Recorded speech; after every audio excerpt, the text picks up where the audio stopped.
Rancangan Santapan Jiwa My Quran Time ini dibawakan oleh MFDM Group of Companies, 3Q Equestrian dan Fraser Valley Kuala Kubu Baru.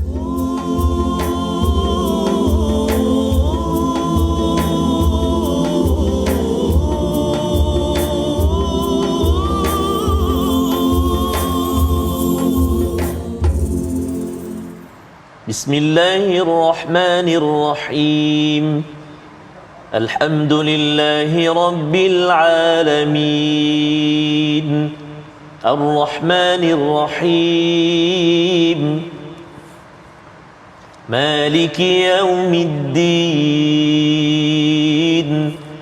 Iyyaka na'budu wa iyyaka nasta'in. Ihdinas siratal mustaqim. صراط الذين أنعمت عليهم غير المغضوب عليهم ولا الضالين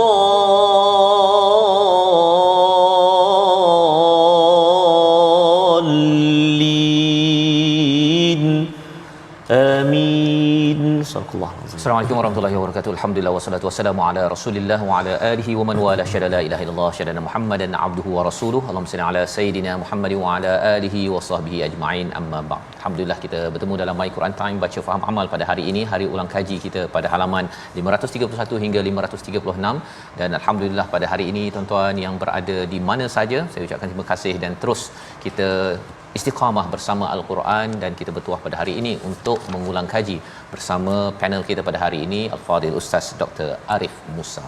Assalamualaikum, apa khabar Ustaz? Assalamualaikum warahmatullahi. Ahlan wa sahlan Ustaz ya. Alhamdulillah. Alhamdulillah. Dan juga bersama dengan Ustaz Tarmizi, apa khabar Ustaz? Alhamdulillah Fadil Ustaz. Alhamdulillah Ustaz ya. Batuk sikit Ustaz. Batuk sikit Ustaz ya. Hopefully okeylah insyaallah. InsyaAllah. Amin Amin, amin ya ya Rabbal rabbal alamin. Dan juga pada tuan-tuan yang berada di rumah, terus ceria, gembira dan diberikan kesihatan, diberikan kelancaran untuk kita bersama Al-Quran, dan kita selalu mendoakan ya, mendoakan agar Quran yang menjadi syifa lima fis sudur ini benar-benar memberi kesan penawar kepada hati kita untuk terus kita hidup bahagia bersama pasangan, dalam keluarga, terus sampai ke syurga Allah Subhanahu Wa Taala. Kita mulakan sesi kita pada hari ini untuk sama-sama kita mohon Allah berikan ilmu, ajarkan ilmu kepada kita. Subhanakala ilma lana illa ma 'allamtana innaka antal alimul hakim. Rabbi zidni ilma. Hari ini kita akan melihat pada halaman 531 hingga 536, bermula daripada surah Ar-Rahman, surah yang amat dekat saya yakin kepada tuan-tuan sekalian, dan hari ini kita mulakan dahulu dengan ayat 1 hingga ayat yang ke-7. Sama-sama kita baca dipimpin Al-Fadhil Ustaz Tarmizi. Kemudian kita akan melihat apakah permulaan surah Ar-Rahman ini agar kita yang suka membacanya, mendengar imam membaca pada waktu solat ataupun solat tahajud kita dapat mengambil intipati daripada ayat ini. Ayat 1 hingga 7 daripada surah Ar-Rahman. Silakan Ustaz. Terima kasih Al-Fadhil Ustaz Fazrul, Al-Fadhil Ustaz Dr. Muhammad Arif Musa. Bola sedap ni Ustaz. Oh, ya. Allah. Striker. Terima kasih. Lama tak main dah. Lama tak Terima main kasih dah ni. Dr. Subhanallah buat sekian kalinya singgah ke teratak My Quran Time. Kita seluruh keluarga besar My Quran Time sangat berbesar hati dapat terus menimba ilmu daripada Al-Fadhil Doktor. Tuan-tuan dan puan-puan, ibu-ibu, ayah-ayah, sahabat Al-Quran yang dikasihi Allah Subhanahu Wa Taala sekalian, apa khabar hari ini? Hari Sabtu ni barangkali ada yang Safazah mengambil kesempatan berpuasa kan? Ya, Kan? Puasa menjelang hari Arafah, kan? Subhanallah. Dan juga ibu-ibu, ayah-ayah yang sekarang sedang menunggu detik waktunya untuk berlepas menjadi Dhuyufur Rahman. Moga-moga Allah SWT permudahkan, dan kita semua yang senantiasa menunggu bila pula turn saya, bila pula turn kita, sama-sama kita panjat doa pada Allah SWT. Moga-moga Allah SWT memilih kita menjadi tetamu Allah SWT, mengerjakan umrah, mengerjakan haji. Amin ya rabbal alamin.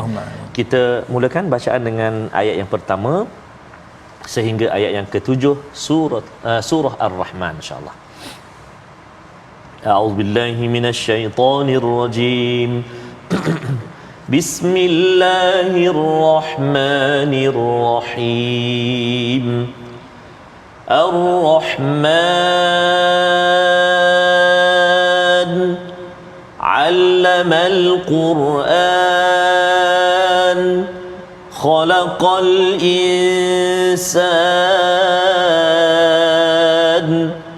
علمه البيان الشمس والقمر بحسبان والنجم والشجر يسجدان والسماء رفعها ووضع الميزان صدق الله العظيم. Surah Al-Azim. Gitulah bacaan daripada surah Ar-Rahman, surah yang ke-55, surah yang amat indah ya. Apabila Allah menyatakan Ar-Rahman dengan nama yang Maha Pemurah, Allamal Quran, mengajarkan Al-Quran, menciptakan manusia, mengajarkan Al-Bayan untuk kita menjelaskan Asy-Syamsu wal Qamaru bihusban, matahari dan bulan yang beredar pada orbit dan dihitung pada perhitungan yang tepat. Pada ayat yang ke-6 kita bertemu dengan perkataan wan najmu wasyajaru yasjudan, demi tumbuhan. Tetapi dalam masa yang sama bila kita melihat an-najm ini juga biasanya diterjemahkan bintang, Ustaz ya. Ya, betul. Jadi kita ingin bersama Al-Fadhil Ustaz Muhammad Dr. Arif Musa untuk sama-sama melihat apa maksud sebenarnya daripada ayat yang ke-6 ini, agar kita dapat sama-sama menghargai kepada rahmat demi rahmat yang diberikan Allah kepada kita sebagai manusia. Bersama Al-Fadhil Ustaz Dr. Muhammad Arif Musa, silakan. Okey. Bismillah, alhamdulillah, wassalatu wassalamu ala rasulillah wa ala alihi wa sahbihi wa mawalah. Assalamualaikum warahmatullahi wabarakatuh. Tuan-tuan dan puan-puan di luar sana, moga insya-Allah sesi kali ini akan lebih menambahkan keimanan di dalam jiwa kita semua. Ustaz Fazrul bertanya tentang wan najmu ya Ustaz. Ya, betul. Kebetulan sebelum ni ada surah An-Najm An-Najm disebut kan. Jadi di dalam surah ini disebut wan najmu wasyajaru yasjudan, iaitu ayat yang ke-6.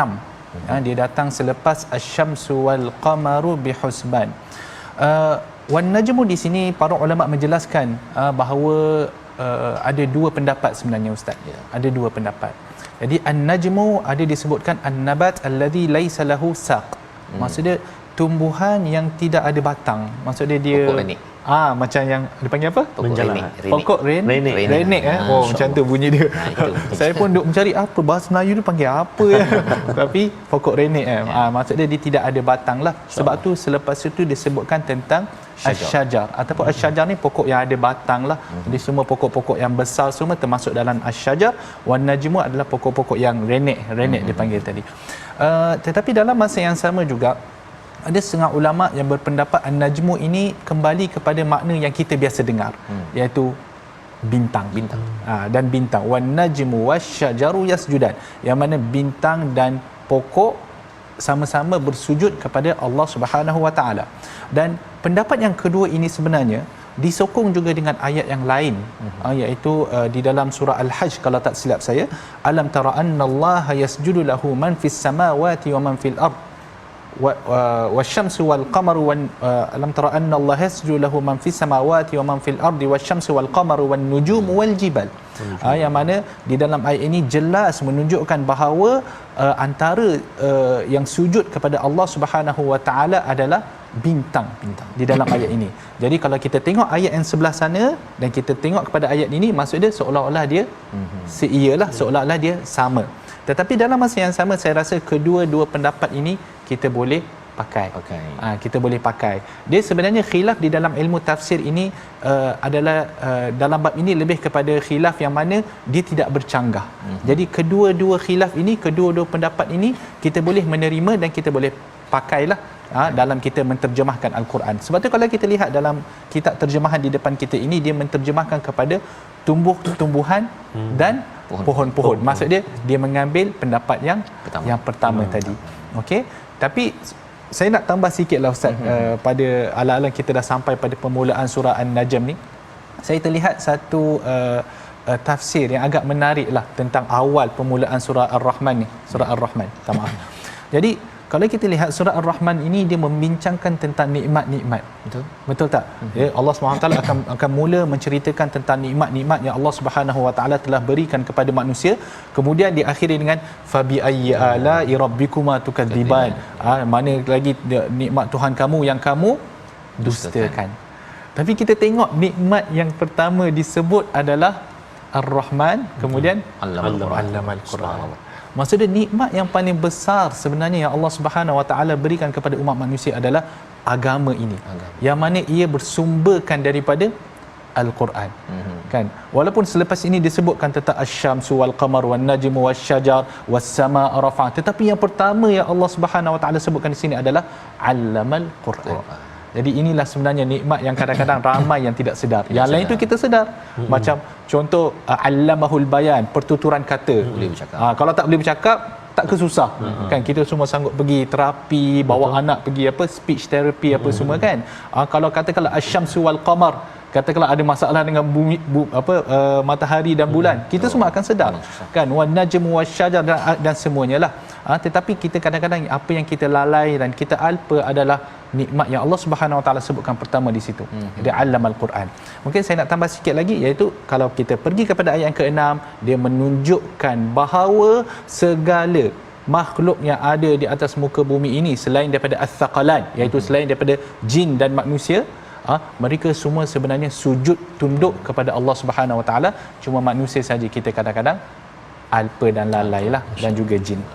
Wallahu a'lam. Jadi itu adalah penerangan tentang rahmat daripada Allah Subhanahu Wa Taala, iaitu wan najmu wasyajaru yasjudan, dah diberikan pokok renek, pokok besar maksudnya, ataupun kalau diterjemahkan sebagai bintang, ini semua ini ada fungsi, tetapi mereka pun bersujud kepada Ar-Rahman. Jadi segan jugalah kita ustaz ya, bila banyak-banyak Allah bagi ini, mereka memberi manfaat pada kita, mereka bersujud. Kalau kita ini tidak bersujud, memang tak ada manfaat, betul lah tu. Kan ya. Jadi ini yang kita belajar daripada ayat ini, dan sudah tentunya bagi menghasilkan manfaat yang besar, kita bersujud itu lambang keberagamaan, dan itulah yang diajarkan dalam Allamal Quran sebentar tadi. Baik, kita bergerak kepada halaman yang seterusnya, halaman 532 ya, ayat yang ke-29. Kita nak lihat bersama berkaitan dengan di bumi ya, di langit, semuanya yas'aluhu, meminta kepada Allah Subhanahu Wa Taala. Ayat 29 hingga 30 kita baca sama-sama untuk sama-sama kita memahami apa yang dimaksudkan dengan istilah kullu yaumin huwa fi sya'n. Bersama Ustaz Tarmizi. Sila Ustaz. Terima kasih kepada Ustaz Fazrul, kepada Ustaz Dr. Arif. Tuan-tuan dan puan-puan, ibu-ibu, ayah-ayah, sahabat Al-Quran dikasihi Allah Subhanahu Wa Taala sekalian, kita nak baca sekarang ni ayat yang ke-29 dan juga ayat yang ke-30. Mari kita subhanallah, kita gemakan, kita keluarkan suara nikmat Al-Quran yang Allah Taala kurniakan kepada kita. Moga-moga kita senantiasa diberikan semangat oleh Allah Subhanahu Wa Taala untuk terus mendalami Al-Quran insya-Allah taala. Ayat 29-30 surah Ar-Rahman. أعوذ بالله من الشيطان الرجيم يسأله من في السماوات والأرض كل يوم هو في شأن فبأي آلاء ربكما تكذبان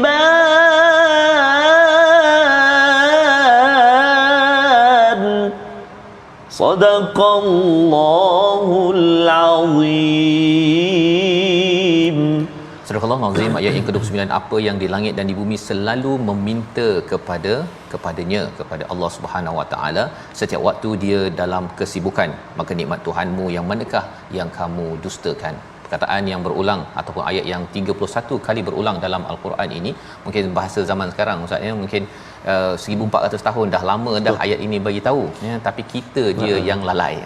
Ya, yang lalai. Jadi jangan kita lalai. Ayat 29, apa cerita tentang kullu yaumin huwa fi sya'n? Silakan Ustaz. Okey. Terima kasih Ustaz Fazrul. Tetapi manakah Ustaz Fazrul tadi menyentuh tentang fabi ayyi ala'i rabbikuma tukadziban. Saya nak tanya Ustaz Tirmizi sikitlah. Dulu Ustaz Tirmizi masa hafal Quran, Masya-Allah. ini antara surah yang agak susah untuk mencabar. kita nak sambung. Betul. Agak mencabar. Betul, Ustaz. Sebab selepas fabi ayyi ala tu nak sambung apa tu lepas tu? Betul. Kan? Dia kalau macam Dr. Arif, kita boleh tanyalah. Allah. Kita tebuk kan. Fabi ayyi ala'i rabbikum tukadziban. Dia nak sambung yang mana? Dia boleh lah. Pasal dia banyak kan 31. Ya, 31. Nak yang mana? Jadi kebiasaannya para hufaz ni kadang-kadang dia melompat-lompat. Betul. Dia lompat-lompat. Jadi memang siapa yang hafal Quran dapat surah Ar-Rahman, memang dia kena bagi perhatian yang lebih lah. betul. Dia kena tahu susunan apa semua dengan elok, ya. Okey, sajalah selingan Ustaz. Minta maaf Ustaz. Ya. Okey, tentang ayat yang ke-29 tu, kullu yawmin huwa fi sya'an. Yang mana setiap masa Allah Subhanahu Wa Taala dalam kesibukan. Kan? Apa yang dimaksudkan dengan ayat ini? Kalau kita nak faham, kalau kita nak menghayati ayat ni betul-betul, kita perlu melihat dia lebih dalam 4-5 ayat ke atas. Di mana bermula dari posisi itu Allah Subhanahu Wa Taala nak menegaskan tentang kekuasaannya. Okey, di mana Allah menyebut kullu man 'alaiha fan. Semua yang ada atas muka bumi ini akan pergi. Semua kita semua akan mati. InsyaAllah. Wa yabqa wajhu rabbika dzul jalali wal ikram. Tetapi zat wajah Tuhanmu yang memiliki kebesaran dan kemuliaan akan tetap kekal. Fabi ayyi ala'i rabbikuma tukadziban, maka nikmat Tuhanmu yang manakah yang kamu dustakan? Kemudian sampai kepada ayat yang akan kita bincangkan, yas'aluhu man fis samawati wal ard. Yang mana Allah Subhanahu Wa Taala ni meminta padanya semua apa yang ada di langit dan di bumi. Kan? Bermaksud para malaikat pun memohon kepadanya, manusia pun memohon kepadanya, kan? Baik yang muslim, baik yang kafir, baik orang yang bertakwa, baik orang yang fajir, orang yang banyak melakukan maksiat, kita semua memohon kepada Allah Subhanahu Wa Taala. Dan disebutkan selepas itu kullu yaumin huwa fi sya'an, iaitu setiap masa Allah Subhanahu Wa Taala dalam kesibukan. Bukan bermaksud Allah SWT sibuk. Bukan maksud dia sibuk tak boleh buat benda yang lain. Tidak. Bermaksud ayat ni bermaksud dalam setiap masa. Bayangkan Allah Subhanahu Wa Taala ni dia yang satu-satunya Tuhan yang hak. Dia yang menciptakan dan dia yang mentadbir. Dalam satu masa Ustaz Tirmizi, berapa ramai orang yang mohon pada Allah Subhanahu Wa Taala? Banyak. Kita tengok saja di bumi Arafah nanti. Allah. Berapa ramai orang yang akan berdoa kepada Allah Subhanahu Wa Taala. Dan Allah mendengar setiap doa yang disebut. Dalam masa yang sama, Allah mengabulkan doa bagi mereka yang layak dan mereka yang sesuai, dan dalam masa yang sama Allah menolak doa mereka.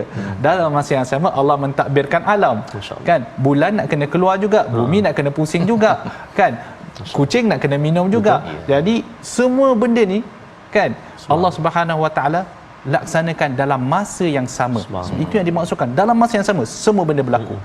Semua benda berlaku. Yang hidup, yang mati, dalam masa yang sama. Kan? Tapi dia ada satu yang disebutkan oleh para ulama tafsir yang agak menarik, la yushghiluhu syai'an syai'. Maksud dia tidak akan mengganggu satu urusan tu dengan urusan yang lain. Allah Subhanahu Taala tidak akan merasa terganggu. Walaupun banyak benda yang kita minta, banyak benda yang terjadi, banyak benda yang sebenarnya yang kita tahu dan kita tak tahu, tapi Allah tahu dan Allah mentadbirkan semuanya dengan mudah sahaja. Dan ayat ni sebenarnya menjadi mukaddimah juga untuk ayat yang selepas tu. Bukan yang selepas tu, yang selepas lagi satu tu. Pada waktu ni Allah Subhanahu Wa Taala mendengar, mentadbir, kira banyak sangat urusan. Tetapi bila sampai ayat yang ke-31 tu apa? Sanafrughu lakum ayyuhat taqalan. Iaitu ayat yang ke-31, tetapi di hari akhirat nanti di akhirat nanti kami akan berikan perhatian sepenuhnya. Maksud dia tak ada benda lain dah. Allah Subhanahu Wa Taala akan fokus hanya pada hari pembalasan. Jadi pada masa-masa itu kita hendaklah berjaga-jaga. Lebih-lebih lagi ayat ni adalah tahdid, ugutan kepada orang-orang kafir di luar sana. Wallahu taala a'lam. Terima kasih ucapkan pada Fadil Ustaz Dr. Muhammad Arif Musa yang menjelaskan bagaimana kullu yaumin huwa fi sya'an, itu menjelaskan bahawa Tuhan Allah mempunyai menguruskan pelbagai urusan Ustaz ya, perkara yang hanya bergantung kepada Allah, dan tak pernah pula kata pasal banyak sangat tak sempat. Tak sempat ya.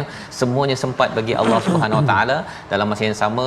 Itu sebagai satu peringatan juga Ustaz ya, terutama kalau dikaitkan dengan ayat 31 tadi, nanti akan diberi diberi perhatian, bukan sekarang tak diberi perhatian juga, tapi Allah bagi uruskan segala-galanya. Bila sampai di akhirat nanti, apa yang kita buat itu, pasal ada orang rasa macam Tuhan rasa tak kisah kot saya buat dosa sikit-sikit pun tak apa kan, ya, pasal Allah sibuk. Ada yang berfalsafah begitu, Tuhan menguruskan benda yang besar-besar, buat apa nak uruskan saya yang kecil, sel-sel yang ada. Tetapi rupa-rupanya segala-galanya Tuhan uruskan, dan kita tidak terlepas daripada semua perhatian daripada Allah. Bila kena tanya hujung nanti, pelajar-pelajar ustaz ni, dia rasa cikgu kat depan tak nampak dia. Dia buat selamba je, sekali kena panggil. Kan, pada waktu itu akan terkejut bahawa rupa-rupanya sebenarnya cikgu ini baru contoh cikgu kan, ya, betul, belum lagi betul. Kalau cikgu dia tak boleh tengok sekaligus tu, dia tengok ujung-ujung je, tetapi Allah melihat kita dari awal sampai saya boleh tambah akhir. Ya. Ada sebuah hadis Nabi SAW yang menyebutkan tentang benda ni, iyyakum wa muhaqqiratidz dzunub fa inna laha minallahi taliba. Maksud dia Nabi SAW memberi pesan, kalau tak silap saya, kepada Aisyah radhiyallahu anha, yang mana berjaga-jaga dengan dosa-dosa yang kamu nampak remeh ni. Sesungguhnya Allah SWT akan menuntut dosa tersebut pada hari akhirat, jikalau kita tidak bertaubat dan beristighfar lah semestinya. Jadi peluang pada 10 hari yang awal ini Ustaz, ya, pada betul. 10 hari awal Zulhijjah ini peluang untuk kita banyakkan beramal pada siang dan malam, ya. Kalau ada yang di tanah haram Ustaz, ya, mungkin mereka mabit waktu tengah malam, kita dekat Malaysia ini tengah malam pun bangun juga kan. Dan kalau katakan mereka sana banyak berdoa pada hari Arafah juga, kita ambil kesempatan itu kerana kita yakin bahawa Allah mendengar pada setiap masa. Jadi kita ingin meneruskan pada halaman yang ke 533. Mari kita tengok kepada ayat 41 hingga ayat yang ke 45 bersama Ustaz Tarmizi. Silakan Ustaz. Terima kasih kepada Ustaz Fazrul, kepada Ustaz Dr. Muhammad Arif Musa. Tuan-tuan dan puan-puan, ibu-ibu ayah sahabat Al-Quran, kita nak melihat halaman 533, iaitu ayat 41 atas sekali. 5 ayat kita nak baca lebih kurang, 41 sampai 45 Safas, Ya. Baik, jom ibu-ibu ayah sekalian kita baca. A'udzubillahi minasyaitonirrajim. Yu'raful mujrimuna bisimahum fayukhadhu bin nawasi wal aqdam. فبأي آلاء ربكما تكذبان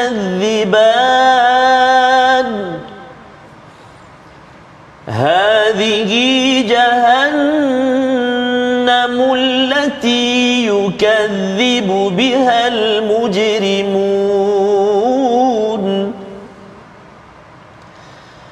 يطوفون بينها وبين حميم آن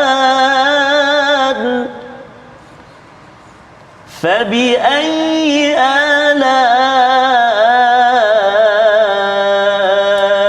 ربكما تكذبان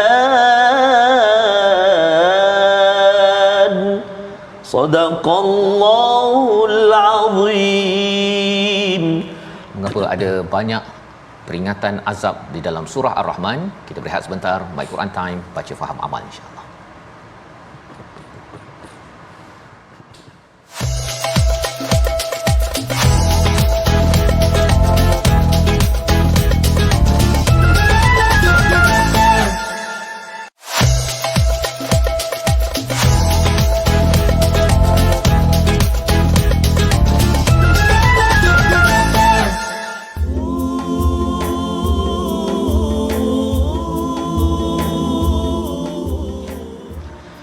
رحمن يا رحمن ساعدني يا رحمن اشرح صدري قرآن املأ قلبي قرآن واسق حياتي قرآن رحمن يا رحمن ku memohon ya Rahman, penuhi hatiku dengan kemuliaan Al-Quran, di dalam kehidupan. Rahman ya Rahman. Ar-Rahman 'allama al-Quran. Moga-moga kalamullah Al-Quran senantiasa bersinar di hati kita, dan Allah SWT beri peluang pada kita untuk kita terus bersama dengan Al-Quran sehingga akhir usia kita. Amin ya rabbal alamin. Safas ya, betul. Safas Ya, jadi ini peluang untuk kita selalu mendekatkan diri pada Ar-Rahman ya.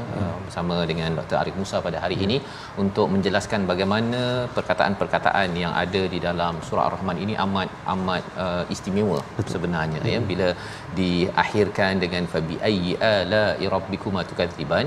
Sudah tentunya nikmat-nikmat yang Allah beri ini kita tak boleh dustakan ya, tak boleh rasa saya yang berhak mendapat segala nikmat ini bukan daripada kita, ini adalah daripada Allah. Jadi bila dengar segala nikmat ini kita timbul rasa tanggungjawab. Cuma bila kita kembali balik Ustaz ya kepada ayat yang dibaca pada sebelum rehat tadi, ayat 41 hingga 45, ada ancaman-ancaman ya tentang apa diambil pada ubun-ubun dan kaki pada ayat 41 untuk hukuman, ditarik, dan kemudian Jahannam, kemudian hamimin an, air mendidih. Di tengah-tengah surah Ar-Rahman ini ada ancaman. Macam mana pula fabi ayyi ala'i rabbikuma tukadziban? Apa yang nikmat sebalik ancaman-ancaman ini? Silakan. Okey. Soalan yang menarik ya Ustaz Faz, di mana siapa yang membaca surah Ar-Rahman ni memang kalau dia tengok tiba-tiba ada kan ancaman, padahal kalau sebelum ni cantik je tentang nikmat tiba-tiba ada ancaman, naik lautan ya, Maldives lah semua terbayang kan, yang ini tiba-tiba api pula. Okey, jadi Allah Subhanahu Wa Taala menyebut yu'raful mujrimuna bisimahum fayu'khadhu bin nawasi wal aqdam. Orang-orang yang berdosa itu diketahui dengan tanda-tandanya lalu diseret ubun-ubun dan kakinya. Kan, kemudian disebutkan pula dalam ayat yang ke-43, hadhihi jahannamul lati yukadzibu bihal mujrimun. Inilah neraka Jahannam yang didustakan oleh orang-orang yang berdosa. Yatufuna bainaha wa baina hamimin an. Mereka berulang-ulang disiksa di sana di antara air yang mendidih. Okey. Para ulama juga berbincang tentang kedudukan ayat ini. Kenapa ia diletakkan di kala Allah Subhanahu Wa Taala membincangkan nikmat-nikmat, tiba-tiba adanya ayat ini. Ya. Antara pendapat yang diutarakan oleh para ulama mufassirin adalah ayat ini menunjukkan kepada kesempurnaan sifat adil Allah Subhanahu Wa Taala. Kan? Kerana seperti mana yang kita tahu, di atas dunia ini ada golongan yang pelbagai. Tetapi secara umumnya kita ada mereka yang beriman dan kita ada mereka yang kufur. Jadi kalaulah Allah Subhanahu Wa Taala tidak adil, naudzubillah lah, niscaya semua boleh dapat ganjaran yang sama. Jadi kita yang penat bersolat 5 waktu, berpuasa sebulan, kita yang penat pergi menunaikan haji, alik-alik kat sebelah sana, sama je kita dengan orang kafir. Adakah itu satu benda yang baik? Tak adil. Tidak. Jadi Allah Subhanahu Wa Taala Maha Adil. Jadi bila Allah Subhanahu Wa Taala Maha Adil, dia memberikan ganjaran kepada mereka yang bertakwa kepadanya, kepada mereka yang beriman kepadanya. Adapun mereka yang kufur, maka akan mendapat balasan yang pedih. Jadi ini juga adalah satu nikmat dalam erti kata kita merasakan bahawa kita bila buat amalan-amalan yang diwajibkan ke atas kita, insya-Allah ganjaran yang kita akan dapat lebih besar dan kita berjaya melarikan diri daripada ataupun melepaskan diri daripada azab Allah Subhanahu Wa Taala. Kan? Jadi ini antara pendapat yang diberilah, iaitu ayat ini menunjukkan kamalu adlihi wa fadlih, iaitu menunjukkan kesempurnaan dalam keadilan Allah Subhanahu Wa Taala dan juga pemberian Allah Subhanahu Wa Taala. Termasuk juga dalam kita boleh sebutkan juga bila mana Allah menyebut tentang ayat ini. Kan?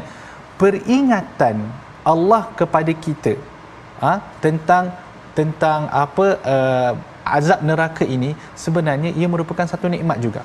InsyaAllah. Dalam erti kata kita sekarang dah faham, kita baca, jadi kita bolehlah mencari jalan untuk berlepas daripadanya. Kan?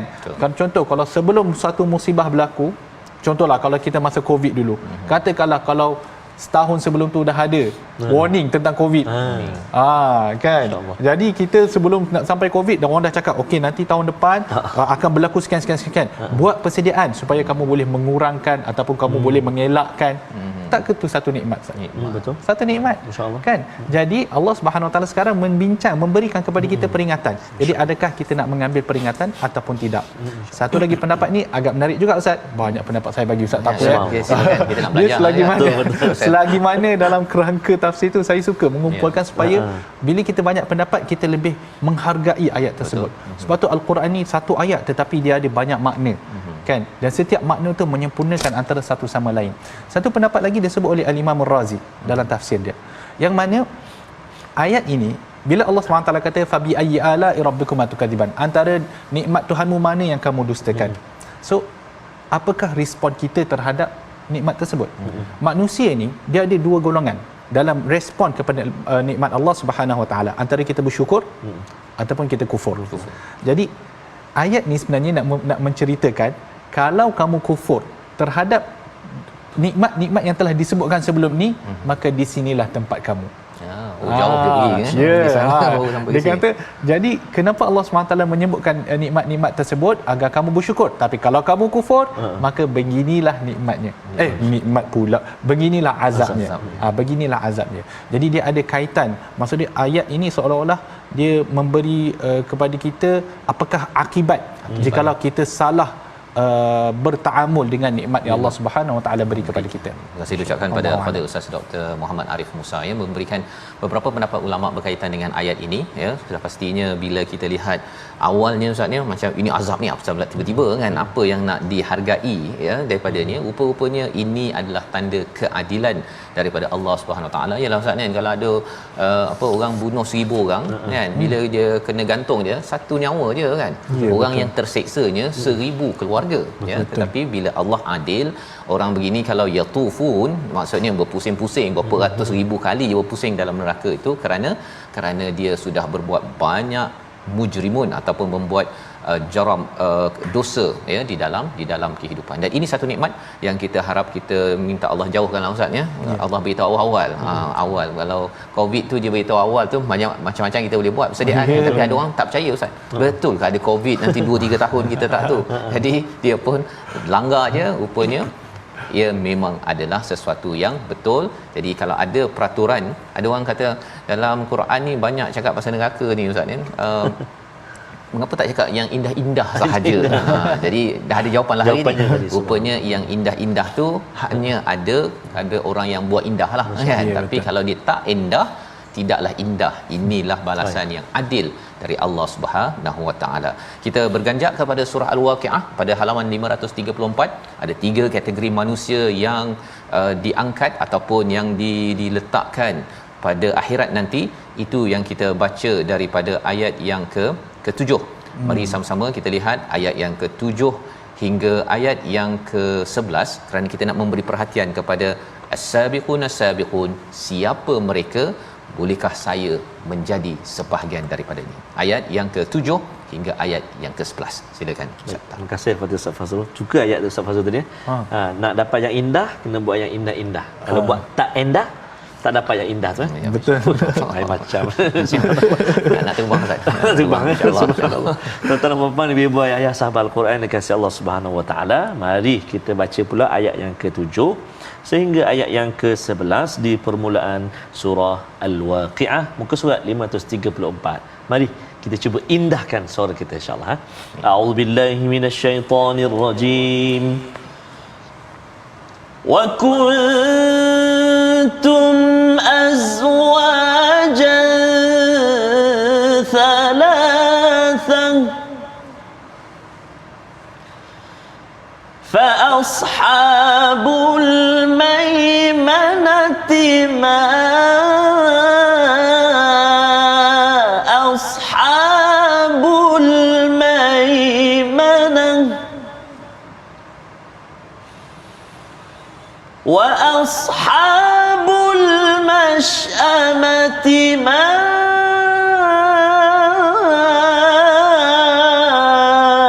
ashabul mash'amah والسابقون السابقون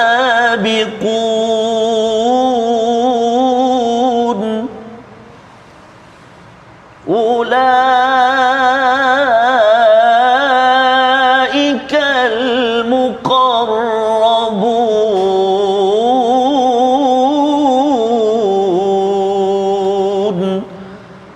صدق الله العظيم. Surah Al-Azim, gitulah bacaan daripada ayat yang ke-7 hingga ayat yang ke-11 ya. Dalam berlakunya peristiwa hari kiamat itu, manusia yang pelbagai jenis, doktor, jurutera, suami, isteri dan sebagainya, akhirnya dipecahkan kepada 3 kategori. Wa kuntum azwajan thalatha, pada 3 kumpulan. Ada kumpulan ashabul maimanah pada ayat nombor 8, ashabul masy'amah pada ayat nombor 9, as-sabiqun as-sabiqun pada ayat yang ke-10. Apa maksud as-sabiqun as-sabiqun yang digelar mereka ini amat muqarrabun? Bersama Ustaz Dr. Arif, silakan. Okay. Terima kasih Ustaz atas soalan yang menarik. Was-sabiqun as-sabiqun ya. Itu kalau diterjemahkan di dalam terjemahan ini, orang yang paling dahulu beriman. Orang yang paling nombor 10, orang yang paling dahulu beriman. Jadi seperti mana yang dijelaskan oleh Ustaz Faz sebentar tadi, iaitu kita di akhirat nanti akan dibahagikan kepada 3 golongan, iaitu ashabul yamin ataupun ashabul maimanah. Ashabul maimanah ma ashabul maimanah, iaitu golongan kanan. Alangkah bahagianya golongan kanan itu. Golongan kanan ini adalah kerana mereka menerima catatan amalan mereka dengan tangan kanan. Golongan kiri, alangkah sengsaranya golongan kiri tersebut. Itu golongan yang kedua. Kemudian disebutkan satu golongan yang ditunggu-tunggu, satu golongan yang kita paling harap agar kita berada dalam golongan tersebut, iaitu golongan para anbiya, para salihin, para apa lagi, syuhada, iaitu golongan as-sabiqun as-sabiqun, iaitu orang yang sentiasa berlumba-lumba untuk mengerjakan kebaikan. Golongan as-sabiqun ni adalah satu golongan yang mana mereka ini sentiasa kalaulah dapat perintah Allah Subhanahu Wa Taala, mereka akan berlumba-lumba untuk cuba mendapatkan ataupun cuba melaksanakan apa yang diperintahkan oleh Allah Subhanahu Wa Taala. Mereka melaksanakan segala amalan-amalan yang wajib. Dan mereka tambahkan pula dengan amalan-amalan yang sunat.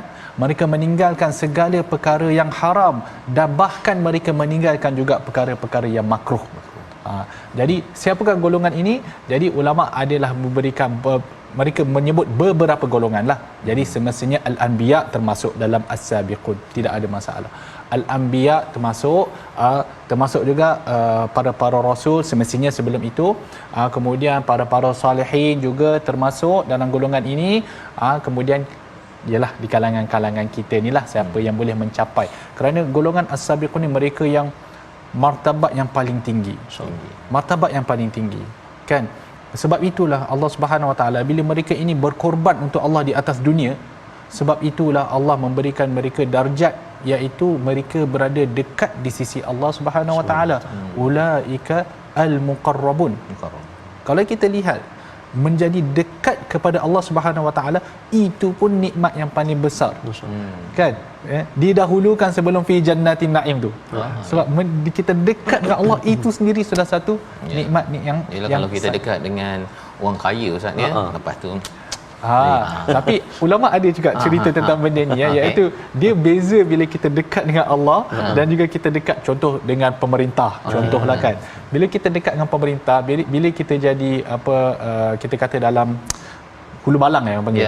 Hulu balang lah macam tu lah kan. Ada mak kilau ni. Tak tengok lagi Ustaz, tak tengok lagi. Tapi kita katalah contoh mereka yang dekat dengan pemerintah, mereka kena serve pemerintah tersebut. Mereka kena berkhidmat untuk pemerintah tersebut. Kan? Ataupun kalau kita dengan orang yang kaya, kita perlulah laksanakan apa yang diminta. Barulah dapat. Barulah dapat.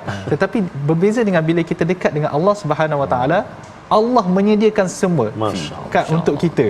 Kan kita hanya perlu tunggu sahaja nikmat yang Allah Subhanahu Wa Taala berikan. Jadi Allah Subhanahu Wa Taala beri dan beri dan beri dan beri. Oh, maksudnya Ustaz, kalau katakan kita dekat dengan orang kaya tu, kita kena bekerja untuk orang kaya. Ya, Tapi kalau dekat sini kita kerja sikit je dekat dunia ni. Ya. Kat sana tak payah kerja Ya, dan di masa kita di dunia, kita belum mukarrabun lagi. belum lagi. Mukarrabunnya di sana. Harap-harap kita lah, saya cakap Amin, kita amin, tu harap-harap amin, amin agar amin. kita semua di Amin. sini dan juga tuan-tuan dan puan-puan di luar sana lah. Amin, ya. Juga kita mengharapkan diri kita termasuk dalam as-sabiqun as-sabiqun. Antara ataupun dalam ayat yang lain sabiqun bil khairat, yang sentiasa berlumba-lumba. Sebab tu kalau kita lihat dalam ayat al-Quran banyak disebutkan tentang ayat-ayat begini. Contoh, wasari'u ila maghfiratin min rabbikum di dalam surah Ali Imran. Bercepat-cepatlah kamu, bergegaslah kamu untuk mendapatkan keampunan daripada Tuhan kamu. Sabiqu ila maghfiratin min rabbikum dalam surah ayat yang lain.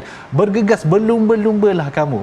Jadi Allah Subhanahu Wa Taala memerintahkan kita agar kita berlumba-lumba dalam melaksanakan amalan kebajikan. Sebab tu antara ulama tafsir bila disebut as-sabiqun, dia kata antara golongan ini adalah asra'uhum rawahan ataupun dhahaban ilal masjid.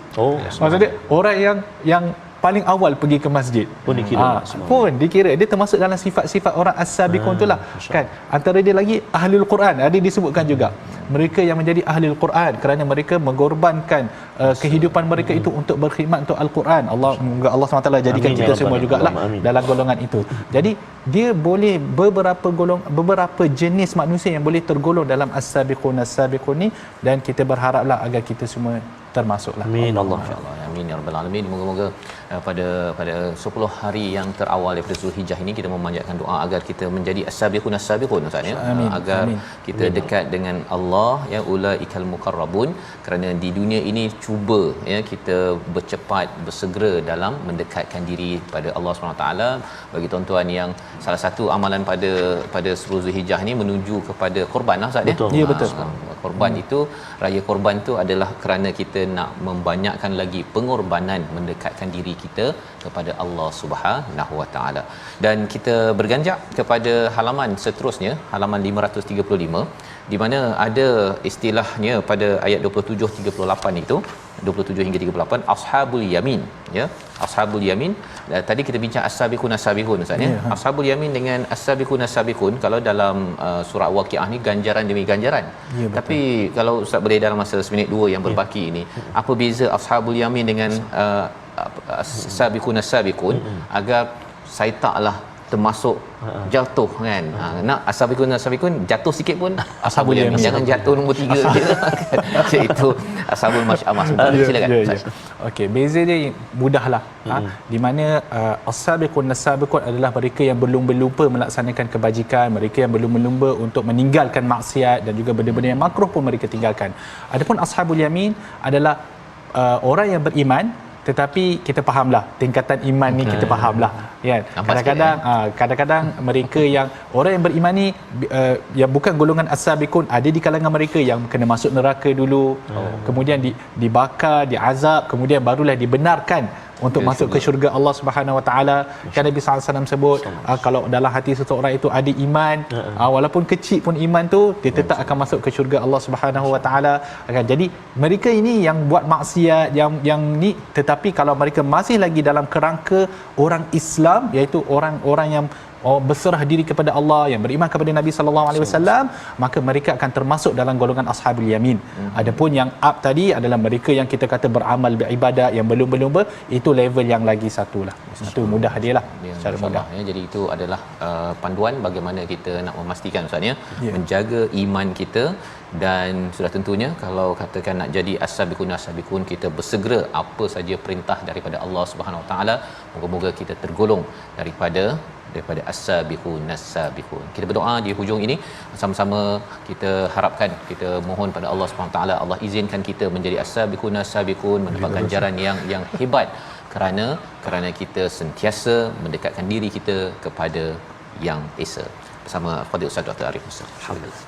Bismillahirrahmanirrahim. Alhamdulillahirabbil alamin wassalatu wassalamu ala rasulihil amin wa ala alihi wa sahbihi ajma'in. Allahumma arhamna bil Quran waj'alhu lana imaman wa nuran wa hudan wa rahmah. Allahumma dhakkirna minhu ma nasina wa 'allimna minhu ma jahilna warzuqna tilawatahu ana al-laili wa atrafan nahar waj'alhu lana hujjatan ya rabbal alamin. Allahumma inna nas'aluka al-firdaus al-a'la. Allahumma inna nas'aluka ridhaka wal jannah wa na'udzubika min sakhatika wan nar. Ya Allah, ya Tuhan kami, Kau jadilah kami dari kalangan golongan as-sabiqun as-sabiqun. Kau jadilah kami dari kalangan ahli syurga. Berikanlah hidayah kepada kami dan taufik kepada kami agar kami sentiasa mengerjakan amalan-amalan kebajikan dan agar kami menjauhi segala amalan maksiat. Rabbana atina fid dunya hasanah wa fil akhirati hasanatan wa qina adzaban nar. Wa sallallahu wasallam ala sayidina Muhammad wa ala alihi wa sahbihi wa sallam. Alhamdulillahi rabbil alamin.